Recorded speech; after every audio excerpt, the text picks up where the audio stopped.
as imagens no mundo, aqui em toda a Europa, todas as imagens são de Lula carregado pelo povo. Então, o mundo hoje sabe que Lula é um perseguido político. Rômulo, você está na Suíça, pode ratificar o que eu estou falando. É verdade, já falar é verdade, Lula. Olha, eu falo. É verdade, Wellington.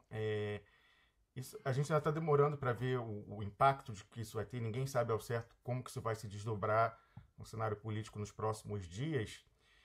Mas é importante, eu acho, ter em mente, primeiro, fazendo paralelo com o México, né? Esse candidato, o Andrés Manuel López Obrador, eles chamam pela sigla AMLO, em geral, no México, é AMLO. É, ele está aí tentando há muito tempo, e ele já foi fraudado em eleições para tirar ele de vitórias que ele teve, como em 2006, roubaram a eleição dele. Então, ele lembra um pouco Lula no número de disputas, de número de vezes que ele disputou a presidência. Mas eu conversava mais cedo com o Gustavo, e o Gustavo também é interessante que ele acha que ele é um misto de Brizola com Lula. Depois ele vai falar sobre isso. Mas, Wellington, eu queria ler um pedacinho do artigo que eu estou escrevendo, que fala mais ou menos assim, nós temos aqui no Duplo Expresso, a gente sabe disso, nosso compromisso com você que está aí do outro lado, não é falar o que você quer ouvir, é falar o que você precisa ouvir. Então, eu vi muitos pronunciamentos, Wellington, nesse fim de semana, ao longo dos dias, até de lideranças políticas do PT, tentando tratar, até refletindo, vi até o Latuf fez uma charge assim, falando, o Lula já está na história. Eu até comentei aqui, tinha uma charge do Latuf com o Moro pequenininho, o Lula enorme, um livro de história grande, aí o Moro pequenininho falando, eu te condeno, e aí o livro de história grande falando, eu te absolvo. E aí eu falei aqui, bom, se está cedo para a gente concluir a crônica jornalística, que dirá a gente que está envolvido fazer o juízo da história. Então, é precipitado, isso eu entendo que a gente tenta se agarrar à esperança, coisas assim, mas a gente tem que ser realista. Se a gente quer jogar o jogo, a gente tem que ser realista. Então, eu queria ler um pouquinho, talvez as pessoas que forem ler esse meu artigo, no início vão se sentir incomodadas com o início dele, mas é só para chegar no final como um alerta, eu descrevo uns cenários que são distópicos, assim, ao contrário da utopia, eles são distópicos, e no final eu chego à conclusão apenas de que só o Lula, pode salvar a gente disso. Ele é a nossa única cartada nessa geração política para evitar isso. Então eu queria ler sobre essa questão específica de a gente ficar repetindo dentro da nossa bolha, para nós mesmos, nos autodoutrinando, dizendo, ele já está na história, ele é o Mandela. Isso contaminou até o próprio Lula, que num pronunciamento que fez na sexta, falou, o Mandela ficou muito tempo, o Gandhi ficou pouco tempo na cadeia. Não digo que é pretensão do Lula, mas assim, ele está muito próximo para tentar, assim, até a história está sendo escrita agora. Aliás, a história está sendo vivida e ela vai ser escrita depois. Esses já passaram e a gente está vendo como eles passaram depois. Inclusive, como a gente discutiu aqui, teve uma adaptação para a Disney da história do Mandela, né? A gente tem a versão lá do Mandela, que fez o Pacto Nacional, e a gente sabe que se você for conversar com sul-africanos negros, a história é bem diferente da versão da Disney para exportação. Então, assim, eu acho que a gente tem que ter muito cuidado e é com isso que eu quero falar, porque se a gente não colocar os pés no chão, a gente não vai conseguir jogar. A gente pode ficar no sonho, em transe, quando olhar o pessoal já nos degolou. Então, eu queria só ler um trecho sobre essa questão para situar você que está aí nos ouvindo e meus colegas em como que eu falo isso. Ó. Primeiro, essa questão da invasão norte-americana da finança internacional, uma PPP, uma parceria público-privada entre o Deep State americano e a finança internacional invadindo o Brasil. E aí eu faço uma constatação que nós já estamos cansados de saber. É absoluta a disparidade de armas entre quem resiste e quem tenta impor o projeto do golpe, que é uma aliança em PPP, parceria público-privada, transnacional, entre a finança internacional, o Deep State americano, a elite brasileira e o Deep State brasileiro, ou o proto-Deep State brasileiro, que é a juristocracia, né? Essa casta jurídica do Estado que é blindada da democracia, blindada do voto popular. Ô, Rômulo, o pessoal tá pedindo para você aumentar um pouco o som do seu microfone aí, tá um pouco baixo, tá bom? Só para você ficar esperto aí, tá um pouco baixo o som do microfone do Rômulo, obrigado aí o pessoal que tá dando toque. Olha, eu vou aumentar, ele tá no máximo, mas toda vez que eu ouço depois que o pessoal fala isso, sempre tá igual, e Camila sempre me fala que tá igual, mas se eu aumentar aqui no programa, fica estourado, que eles estão estourados, vou aumentar um pouquinho. Aumenta. Se ficar estourado, me avisem, que vai ficar estourado. Então, é melhor falar mais alto. Então, falei, dessa forma, falava aí dessa aliança, né, da finança internacional com o Deep State americano, a elite brasileira e o Deep State brasileiro, o proto-Deep State brasileiro, que é a juristocracia. Falei, dessa forma, o Davi deve saber que ou acerta a estilingada nas raríssimas oportunidades em que a testa do gigante Golias se faz atingível, ou é melhor aceitar que vencerá a estatística, com um mancebo de compleição modesta sendo trucidado em 99 de cada 100 duelos. O Davi, ele pode ser lindo de morrer. E aí eu coloquei uma foto do Davi de Michelangelo, que eu já tive o prazer de visitar pessoalmente. Falei, mas ele só foi esculpido em mármore de Carrara pelo mestre Michelangelo porque ele venceu. Ponto. Quantos Davis mais bonitos ainda que o jovem israelita não haverão existido nos 10 mil anos de sedentarização da humanidade sem que tenham tido o privilégio de serem esculpidos em pedra, apenas por não fugirem à estatística, aquela de que quando você tem um menininho contra um gigante, 99% das vezes o menininho vai perder. Então, os 99 que perderam não mereceram estátua do Michelangelo, estátua do Michelangelo. E, portanto, esses que perderam apenas engrossaram a contagem dos 99 trucidados a cada 100. Em total desprezo ao gozo estético, conformemo-nos. A história é escrita pelos vencedores. E aí até eles são... O embaixador Samuel Pinheiro Guimarães teve a oportunidade de falar isso ao presidente Lula em 2012, alertando que ou ele voltava em 2014 ou ele seria preso. A profecia se realizou ontem. A história é escrita pelos vencedores, sejam eles feios ou bonitos. Aliás, um dos prêmios outorgados ao vencedor reside justamente na prerrogativa de escrever e reescrever a história, podendo embelezar e enfeiar livremente o quanto queira qualquer um dos atores envolvidos, podendo, inclusive, tornar protagonistas coadjuvantes, quiçá figurantes, e vice-versa. Tudo isso para dizer que são, no mínimo, bastante apressadas as leituras de que Lula entrou para a história como um gigante, depois de ter decidido se submeter ao mandado de prisão expedido por Sérgio Moro no dia de ontem. Mandado esse várias vezes ilegais, como sabemos todos, inclusive o próprio juiz, entre aspas. Tais relatos estão perdidos em algum lugar entre o wishful thinking, aquele desejo que nós temos de como se traduz isso, wishful thinking? Um pensamento em que a pessoa pensa o que ela deseja, ela acredita no que ela deseja, mais ou menos. Está perdido entre o wishful thinking e a propaganda. Eu vi liderança do PT falando isso, já é um gigante na história, saiu no braço do povo. Calma lá. A gente está na bolha. A gente está ouvindo, se retroalimentando com aquilo que a gente quer acreditar. Falei, perigando chegar ao peripatético para realistas, chatos, que teimam em não se autodoutrinar com muito newspeak, nova língua, e doublethink, duplo pensar. Isso são expressões do romance 1984, em que é uma sociedade totalitária, em que as pessoas se autodoutrinam, se auto-hipnotizam com mantras para ter o pensamento correto da doutrina partidária. Como temos reiterado aqui no Duplo Expresso, nossa única estilingada nesta geração é a cartada do impasse institucional. Várias vezes, desde a alvorada do golpe, o PT tem acenado com ela, apenas para recuar depois. A cada vez que usamos tal artifício, ou seja, o blefe, para falar e não cumprir, o seu valor como elemento de dissuasão para a rodada seguinte do jogo diminui sobremaneira. Sem nenhuma clemência, mas com muito didatismo, Esopo, aquele autor das fábulas, choca gerações de criancinhas com o trágico fim de O Menino que Gritava Lobo. Tendo perdido toda a credibilidade de seus alertas, terminou devorado pela besta. Aí eu botei, depois de sábado, de ontem, a quantas andará a credibilidade da outra ameaça de impasse institucional, qual seja a promessa de que Lula será candidato até as últimas consequências e que não há plano B.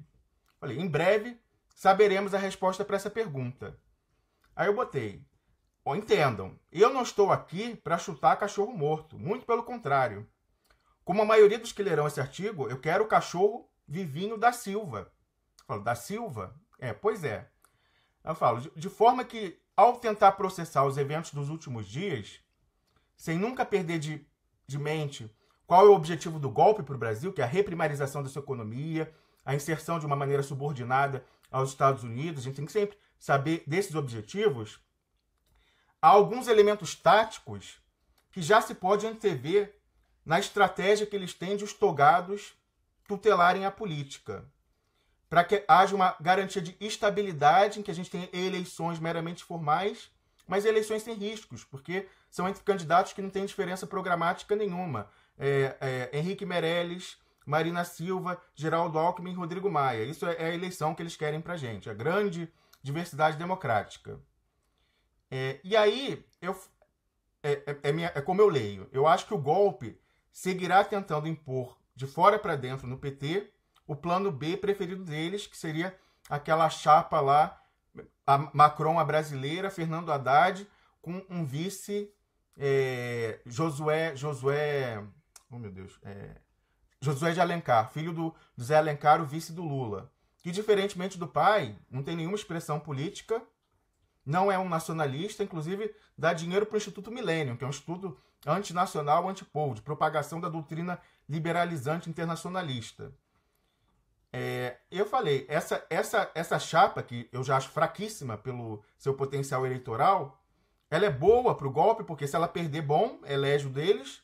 Agora, se ganhar, é melhor ainda, porque ela acelera o atingimento do objetivo estratégico, que é a destruição do PT enquanto força eleitoralmente relevante em eleição majoritária.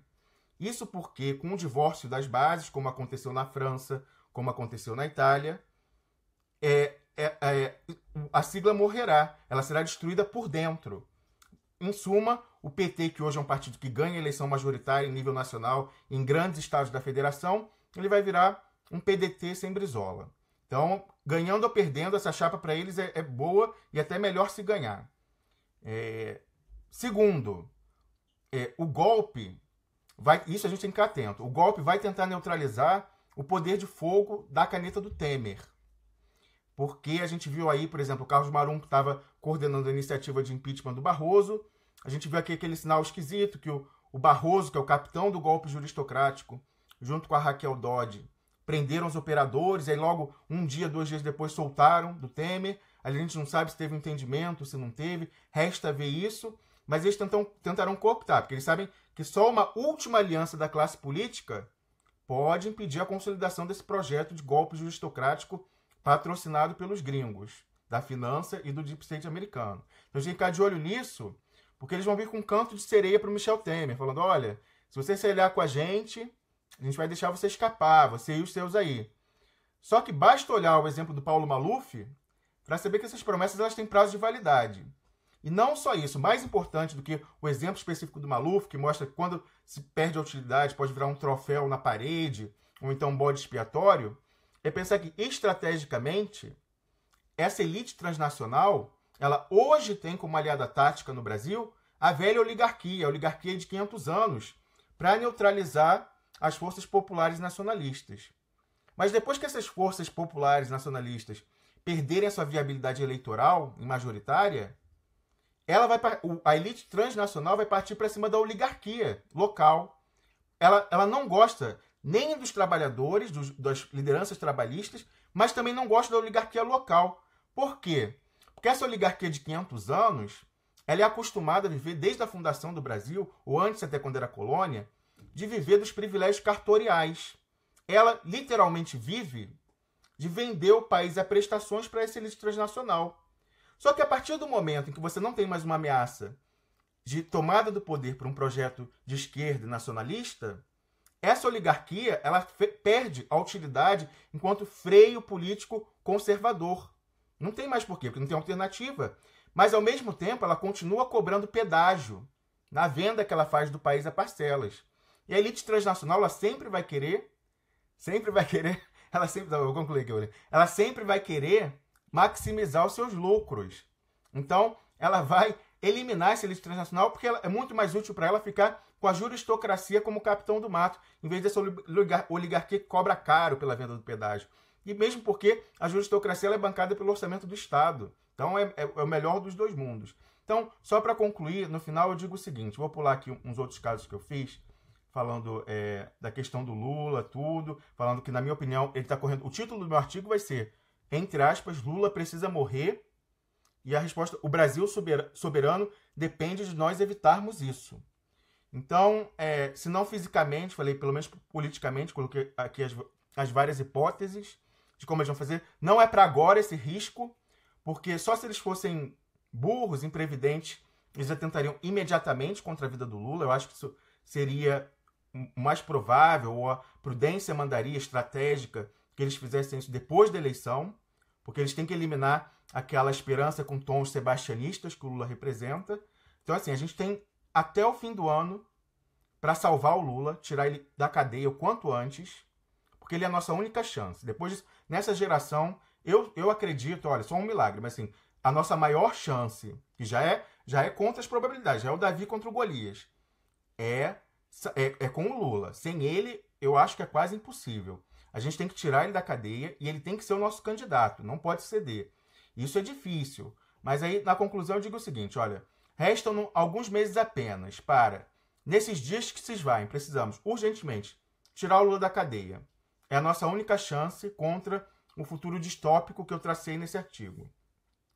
Mas precisamos fazer o entorno de Lula aceitar contra a tendência natural, a auto-hipnose, a autodoutrinação, tudo que foi dito aqui, do que está traçado, em vez de ficar pensando, eu vou negociar com o STF, lá vai chegar, vai ter HC. Não fecha porque a ordem vem de fora. Mais uma vez, quantas vezes a gente tem dito isso aqui? Precisamos gritar mais alto do que as vozes dos bajuladores mal ou bem intencionados que repetem a Lula que ele já... Estou acabando, Wellington. Que ele já é grande na história. É preciso que ele também, o nosso líder incontornável, lute contra essa autodoutrinação e aceite a verdade. É a última frase. O único Davi, esculpido em mármore de Carrara pelo mestre Michelangelo, é aquele 1 em 100 que venceu. É isso aí, Rômulo. Obrigado. Essa foi a introdução do Rômulo, viu, Bruno? Não se assuste, não. Você que não está acostumado, Gustavo já está acostumado. Corta o microfone aí, Rômulo, por favor. Corte o microfone, Rômulo. Então, eu acho que se você jogar um gasto público, jogar um salário mínimo mais alto, que é um pouco o que o Obrador está pensando, ou seja, ele no discurso está no discurso da Palocci, né? De fazer uma política de contenção de despesa e tal, mas na prática, ele fala também do aumento do salário mínimo. Então eu acho que ele está fazendo a mesma política do Lula. Vou afagar os banqueiros, mas por baixo dos panos eu vou colocar um pouquinho ali para o povo. Eu acho que ele vai seguir isso e eu acho que vai ser bem sucedido. Eu acho que o Obrador ele vai ser muito bem sucedido, vai ser como o Lula foi. Quem sabe ele começa com isso, uma nova onda vermelha descendo de cima para baixo lá do continente até voltar para a gente. Porque agora a gente está vendo uma onda azul, né, tomando tudo, às vezes com derrubada, né, rompendo a institucionalidade, para não dizer golpe. Mas quem sabe, como a América Latina ela é pendular e ela anda toda junto para um lado ou para o outro, quem sabe... Para! A cachorrada está prejudicando aqui a transmissão. Estão provocando a velhinha ali que tem 13 anos. Mas isso, e é importante, Gustavo, a gente chegar agora para a conclusão, tentar fechar, retomar a questão do paralelo, trazer por que... Peraí, eu vou brigar com os cachorros um segundinho.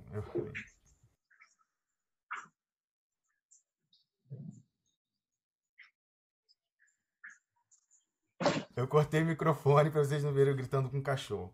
Mas enfim...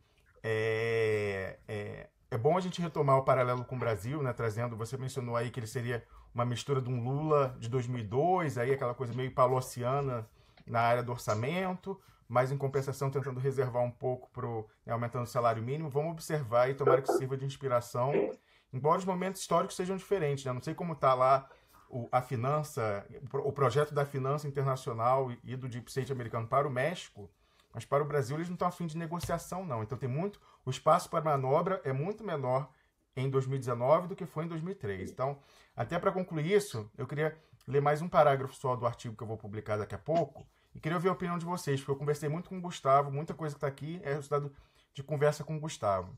Então eu vou falar especificamente do projeto, como eu vejo o projeto desses que estão fazendo essa invasão híbrida do Brasil, o Deep State, a finança internacional, em aliança aqui com esse proto-Deep State brasileiro, que é a juristocracia e a elite brasileira.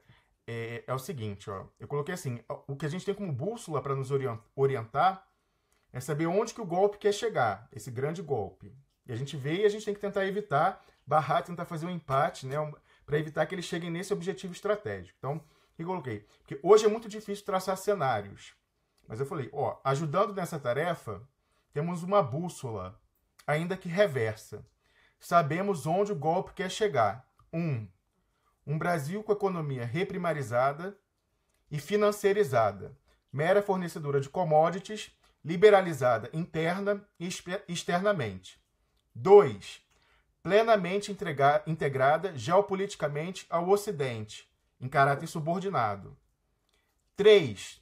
Tudo isso de maneira... Agora é a política. Tudo isso de maneira perene, na forma de uma democracia iliberal ou uma democradura, com eleições sem risco de reversão desse curso traçado aí em cima.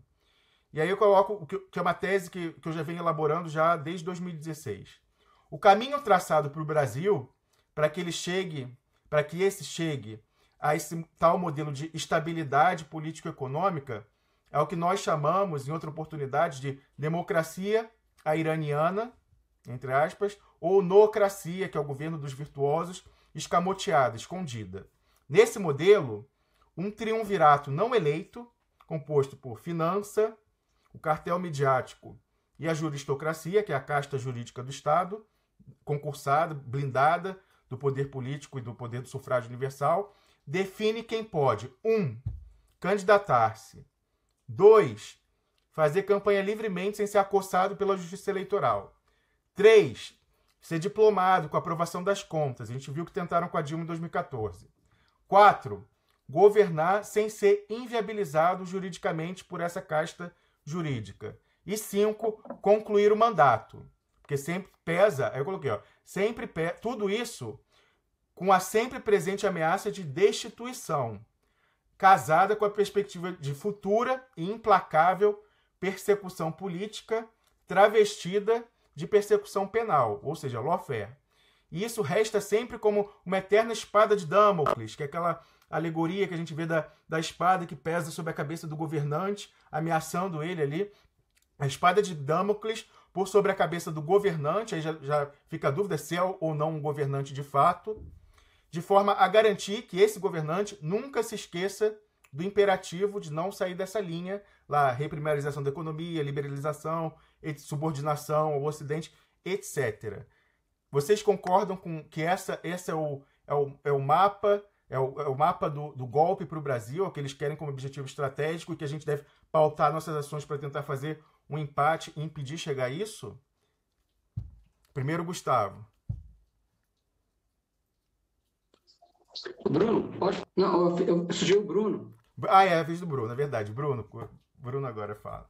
Você concorda que o objetivo econômico do golpe para o Brasil é essa economia reprimarizada e financiarizada, exportando commodity, plenamente integrada ao Ocidente de uma maneira subordinada e como quadro político, framework, uma democracia iliberal com eleições sem risco?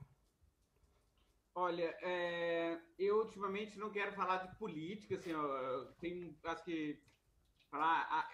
não, é porque eu não consigo falar sobre previsão de política. Em economia, o que eu acho que é o seguinte, eu acho que é muito fundamental, que a gente não pode esquecer, é o seguinte: quando que foi realizado o golpe? Eu vou falar só de economia.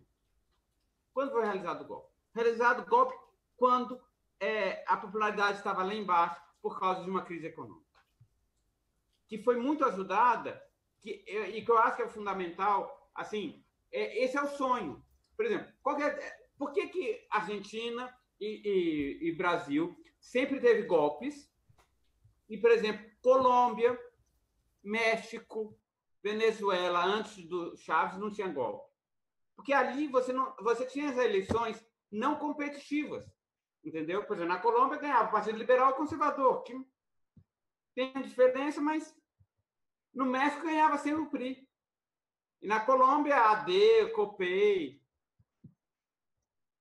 Aqui no Brasil e na Argentina, não só era um risco real, como acontecia. Aconteceu com o Vargas em 50, aconteceu com o JK, aconteceu particularmente com o Jango na eleição para vice, aconteceu o Lula. Na Argentina, a mesma coisa. Então, nesses países, precisavam ter golpes de Estado. Agora, tem uma maneira, então, falando só de economia, que eu vou falar onde mais entendo, política, eu acho que não estou entendendo mais nada. Eu não quero palpitar. Tem uma maneira de você fazer com que você escolha, você tem a eleição eleitoral, você tem todas as opções possíveis, e você não governar, é controlado pela finança, que é a ideia da austeridade fiscal. Por exemplo, a Grécia estava tendo um movimento muito bonito, um movimento de enfrentamento da população, de enfrentamento contra a União Europeia, né? Não só ganhou a eleição, o Syriza, como ele pôs sobre ameaças gerais muito fortes da União Europeia toda. Ele ganhou no referendo, ele pôs um referendo que xingaram ele e tal. Para quê? Para ele fazer uma austeridade mais forte que o Partido da Direita. Por quê? Porque a União Europeia fala o seguinte: eu não posso falar palavrão, eu vou te ferrar. E aí ele aceitou uma. O resultado é que toda aquela luta super bonita do povo, o povo falou assim: não, agora eu vou votar no Partido de Direita. Então, as pesquisas eleitorais dão que o Partido de Direita está muito mais forte. Então, claro, tem Perón, por exemplo, o Partido Peronista. Eu não sei se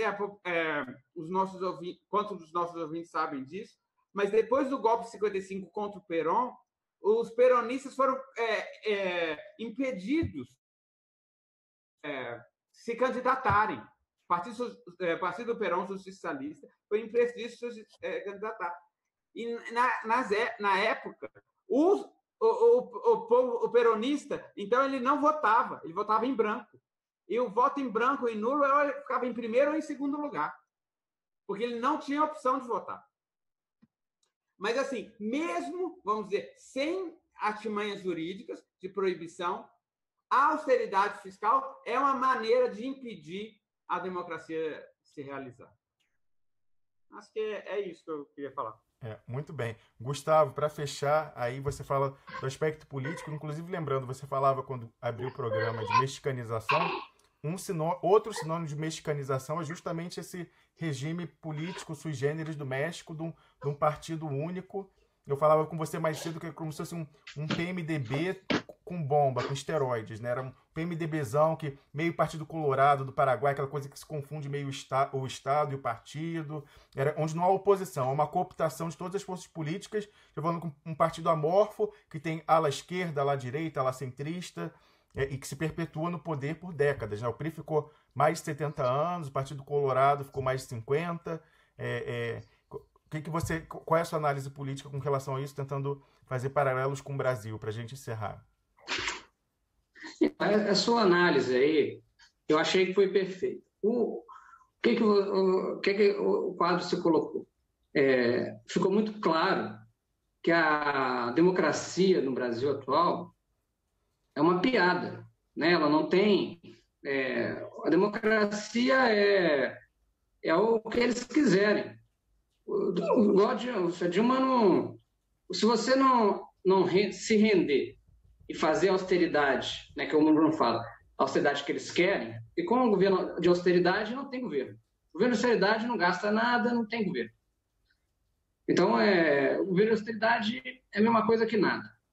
Agora, se você resolve não fazer um governo de austeridade, aqui no Brasil tem N instrumentos, como você descreveu, de impedir uma gestão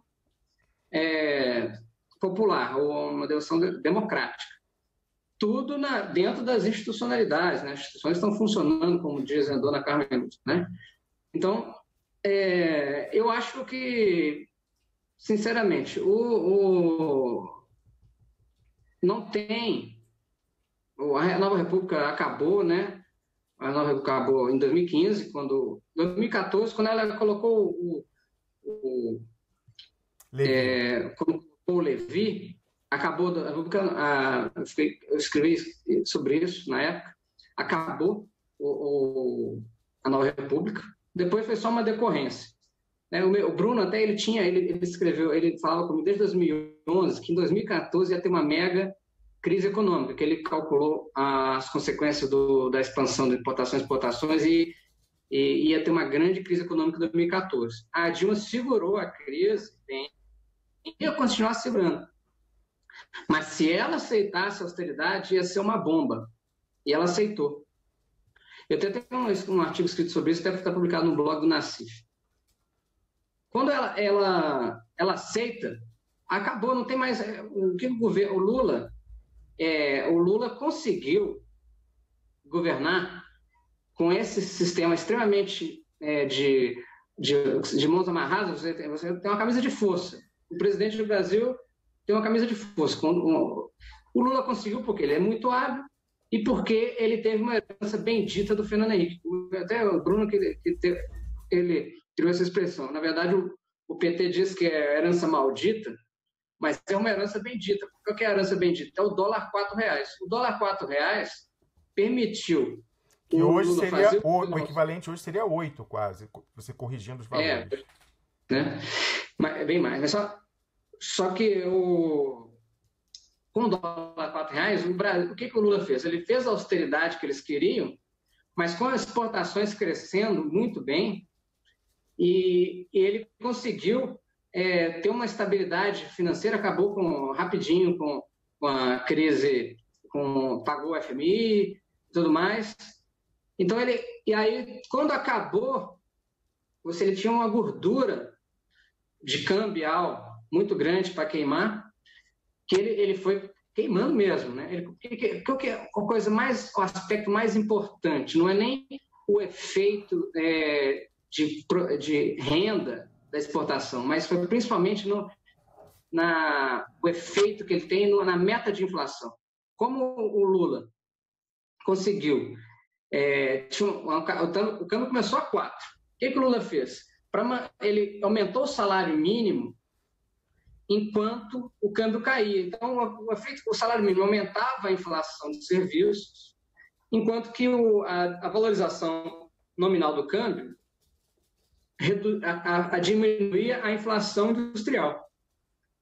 Isso esmagou a indústria brasileira, destruiu a indústria brasileira. Hoje nós temos uma subindústria. Nossa participação na indústria, no PIB, é menor do que nos anos 30. É o pré-Vargas, praticamente. Ou seja, destruiu a indústria brasileira, mas o povo ganhou. Então, mas como ele fez isso? Mantendo o tripé. A meta de inflação foi sustentada com essa valorização do câmbio nominal.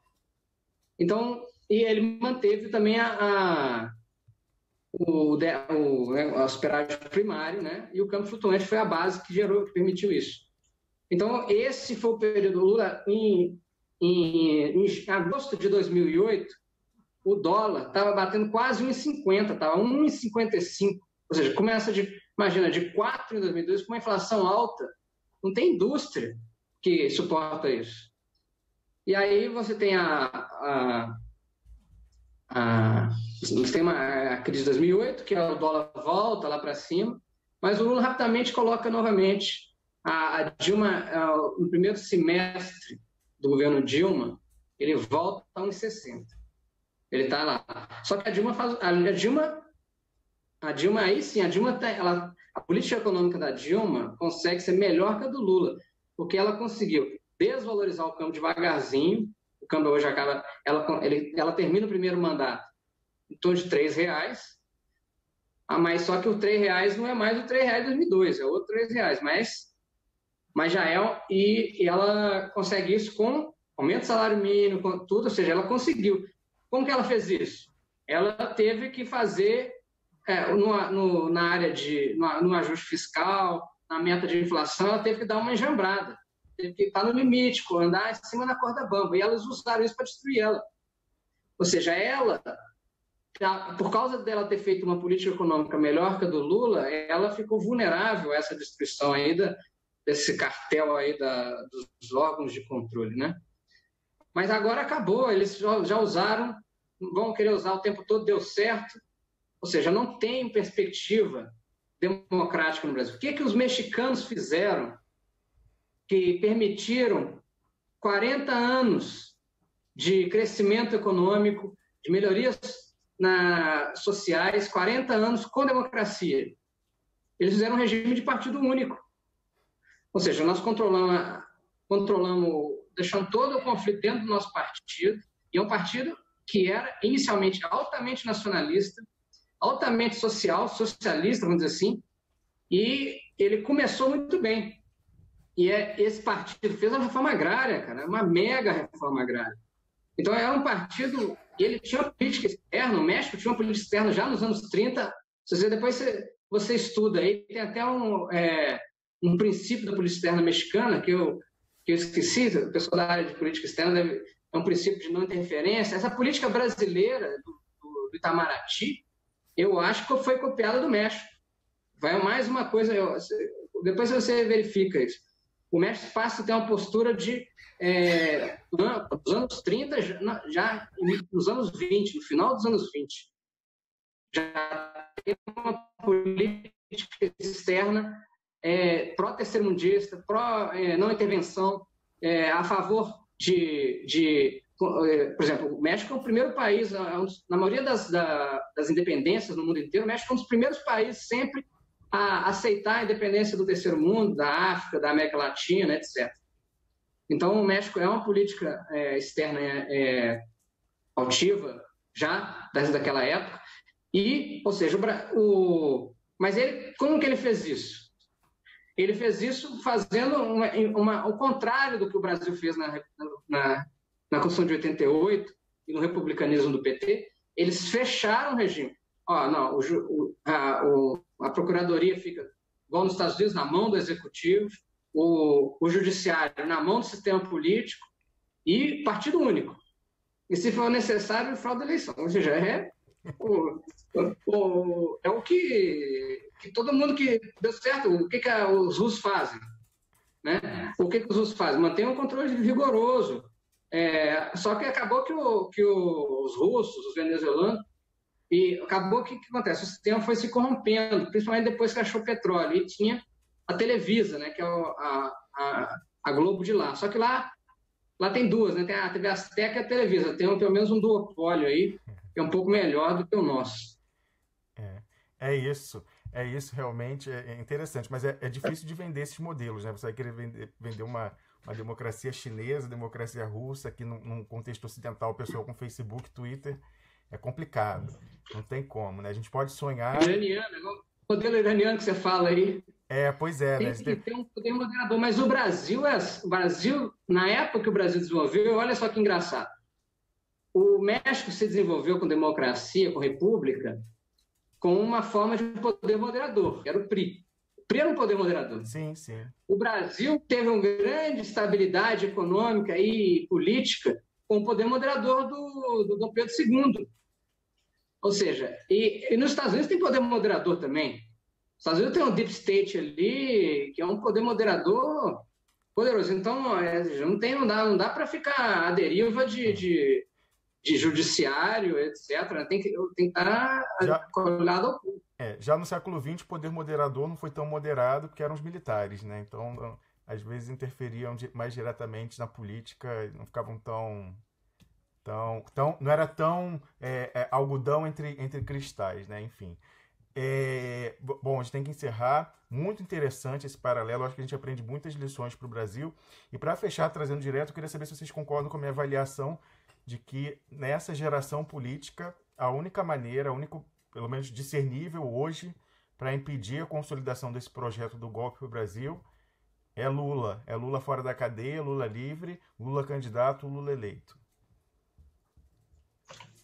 Vai deixar o Bruno falar primeiro. Então. É, o Bruno primeiro. Então, o que eu acho? Se não for Lula, é porque eu tenho tanto pesadelo com Bolsonaro, sei lá. Um Bolsonaro, sei lá, eu acho que vai dar um golpe militar e... Olha só, eu posso tentar te deixar mais tranquilo contra isso? Então eu vou ter que ler o outro parágrafo do meu artigo. Camila já está desesperada, mas eu vou encerrar o programa. Olha isso, olha o que eu falo aqui. É incógnita. Que uso fará o golpe de Bolsonaro? Eu botei alternativa A. Repetindo a Operação Macron na França, tentará usar o bufão como espantalho a ser derrotado pela própria rejeição no segundo turno, ou seja, o adversário ideal?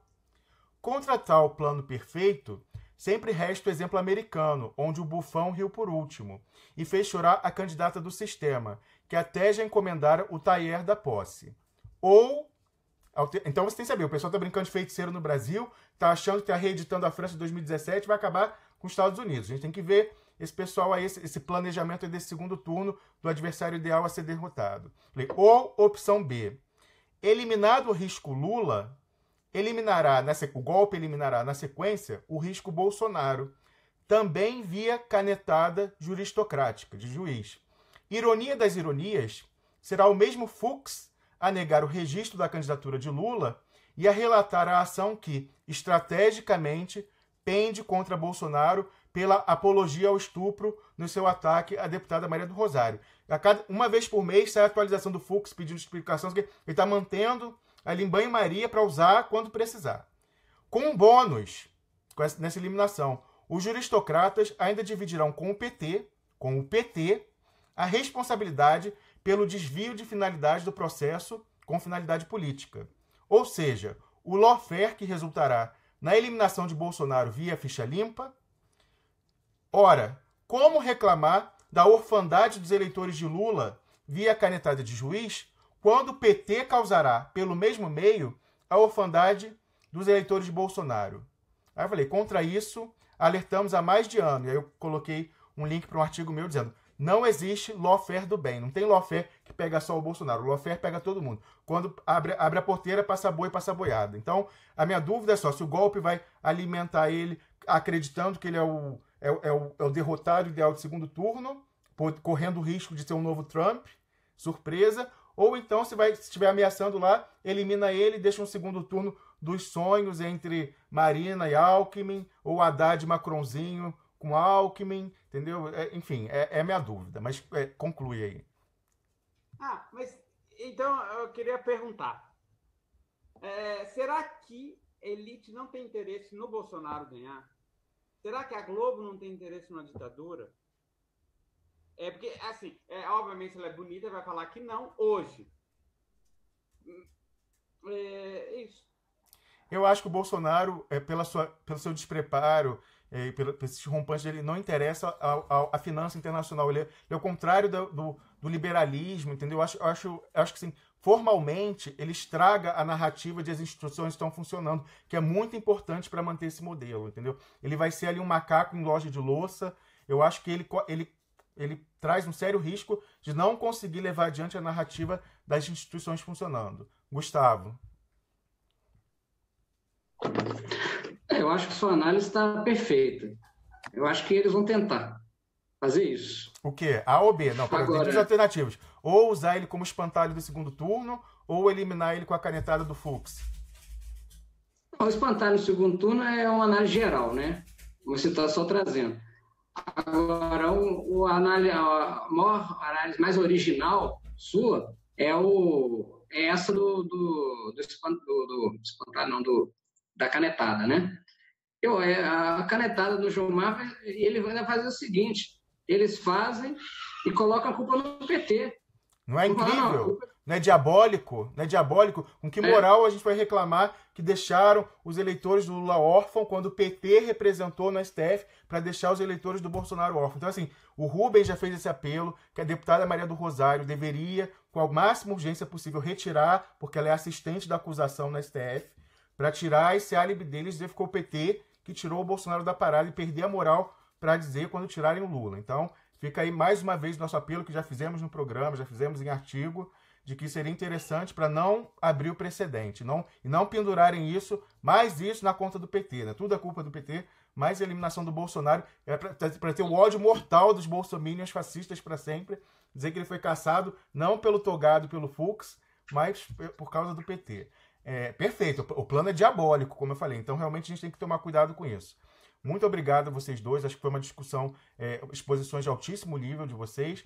Eu queria mandar um abraço para quem nos assiste aqui, Maria de Fátima Barbosa, João Humberto Zago, Janira Lucena, Lia Ribeiro de Souza, Ivete Ribas, Rádio Guerrilha é um canal, não é uma pessoa, né? Rádio Guerrilha, Dr. Crase, Mirna Rodrigues, Marcelo Zacarias, queria agradecer a Camila Govedice, a Yorkshire, pessoal da moderação, Carlos Krebs, todo mundo, a equipe coordenada pela Camila Govedice, a nossa produtora, e para encerrar, tradicionalmente, a nossa contagem. Acabei de ler a terceira contagem aqui, Camila, já estou rindo. Mas, enfim, agora não, agora é sério, as primeiras contagens. Faltam 53 dias para a destruição definitiva, inapelável, das provas da inocência do presidente Lula, que estão nos servidores da Odebrecht. Está havendo uma migração já desde 2015 dos servidores da Odebrecht do sistema Oracle para o sistema SAP. Vai ser concluído em junho, daqui a 53 dias. Quando for concluída essa migração e liberarem lá as máquinas da Oracle, dados de outras empresas serão gravados em cima e o que tinha ali não será mais recuperável. Então, as provas de inocência do presidente Lula, para contrapor as falsificações lá que a Lava Jato fez nas supostas provas, vai se perder a contraprova e, ao mesmo tempo, as provas dos crimes dos verdadeiros corruptos também serão perdidas. Então, quem estava lá de verdade, o presidente Lula, não está na planilha. Mas quem estava aí, políticos de direita, juízes, procuradores, juízes do STF, império midiático, jornalistas, bancos por onde transitou toda. Nunca apareceu um banco por onde o dinheiro voa, né? Ele sai do Brasil, chega, vai, não transitou, não tem um SWIFT identificando o banco por onde passou. Pois é, esse pessoal também está fazendo a contagem, porque estão interessados na destruição. E, ao mesmo tempo, já faz 41 dias que o Duplo Expresso publicou prova documental dos crimes do Sérgio Moro, que é aquele pedido de oitiva secreto, sigiloso, do Tacla Duran na Espanha, ao mesmo tempo em que a oitiva do Tacla Duran era negada à defesa do presidente Lula, mostrando a clara violação do princípio da paridade de armas e do amplo direito de defesa. Então, fica evidenciado documentalmente, o documento do Ministério da Justiça, a fraude processual ali orquestrada entre o Sérgio Moro e os procuradores, e então a gente pede que parlamentares, exercendo parte da sua prerrogativa exclusiva do mandato, vão à Procuradoria-Geral da República pedir providências quanto às duas coisas, porque eles têm essa prerrogativa de obrigar a PGR, a Procuradora, a ter de se manifestar quando eles fazem um requerimento. Então, pedir a sustagem da destruição das provas de inocência do presidente Lula e pedir providências quanto às provas dos crimes do Sérgio Moro. E aí a terceira contagem que me fez rir é que justamente hoje é 13, Camila. Faz 13 dias que o deputado Paulo Pimenta prometeu que ele ia publicar, desde o dia 26 de março, provas assustadoras, entre aspas, documentos assustadores do envolvimento dos Estados Unidos na Lava Jato, que eram definitivos, iam acabar, inclusive ele prometia que ia ter uma ampla repercussão internacional, para além das fronteiras do Brasil. Já passou 13 dias, nesse ínterim, o presidente Lula teve o seu HC negado e foi preso ontem. A gente ainda está aguardando, deputado Paulo Pimenta, que o senhor publique esses documentos, ou no mínimo, se não quer publicar e quer ainda assim se redimir, por favor, pegue o documento do Duplo Expresso, vá lá à PGR e peça também para assustar a destruição das provas da inocência do presidente Lula. Então, fazendo aqui as contagens, a gente fecha o programa. Queria agradecer de novo aos irmãos Galvão e dar parabéns à dona Isabel Galvão, que, nossa, criou muito bem os filhos, hein? Todo mundo aí, PhD, com discussão de comparativo internacional, comparação econômica. Eu tenho certeza que o público apreciou a exposição de alto nível de vocês dois. Já fica desde já o convite para vocês voltarem, mas o Gustavo já é fixo. O Bruno a gente acabou de intimar para se tornar da equipe também. Boa noite para você. No próximo domingo, mais uma vez, a gente vai trazer uma análise assim, mais aprofundada, quando o fim de semana permite que a gente se descolhe um pouquinho do noticiário cotidiano.